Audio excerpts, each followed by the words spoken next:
Asking your opponent a rapid-fire series of questions can be a powerful communication strategy, but it's important to use it wisely and in appropriate circumstances.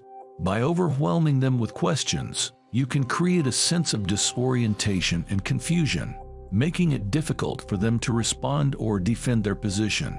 However, if used excessively or in inappropriate situations, this technique can be perceived as confrontational or aggressive, and may even escalate the situation further.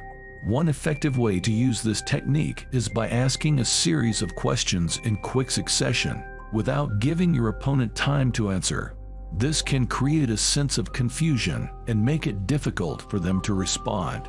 For example, you might say something like, "Why can't you answer any of these questions? Are you the leader or something?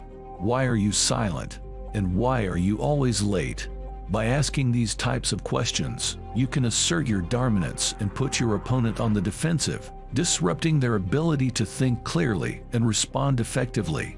Another way to use this technique is by asking a series of pointed or confrontational questions, designed to challenge or undermine your opponent's position.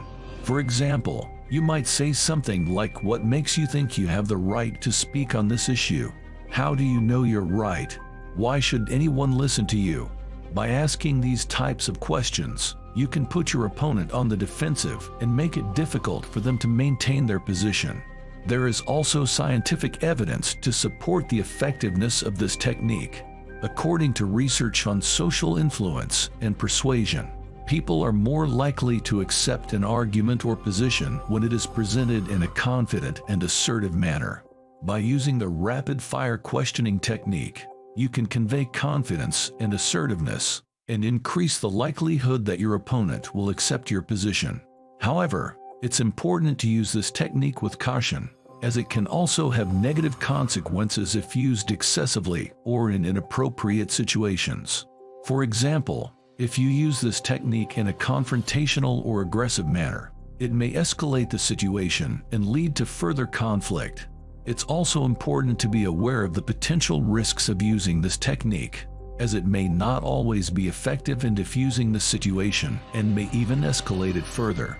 Overall, the rapid-fire questioning technique can be a useful tool in certain situations, but it's important to use it wisely and only in appropriate circumstances.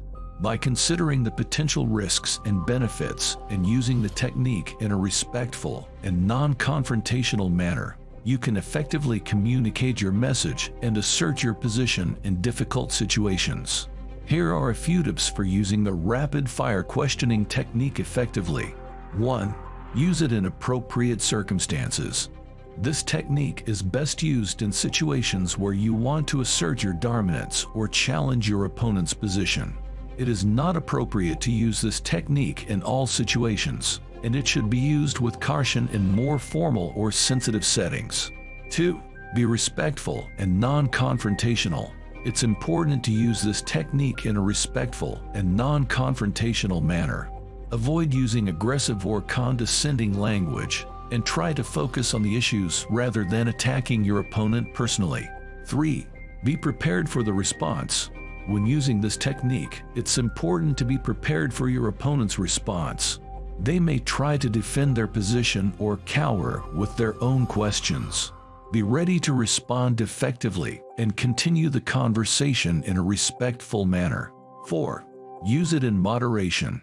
While the rapid-fire questioning technique can be effective in certain situations, it's important to use it in moderation. If you use this technique excessively, it may be perceived as confrontational or aggressive, and may even escalate the situation further. In conclusion, the rapid-fire questioning technique can be a powerful communication tool, but it's important to use it wisely and in appropriate circumstances. By using it in a respectful and non-confrontational manner and being prepared for the response, you can effectively communicate your message and assert your position.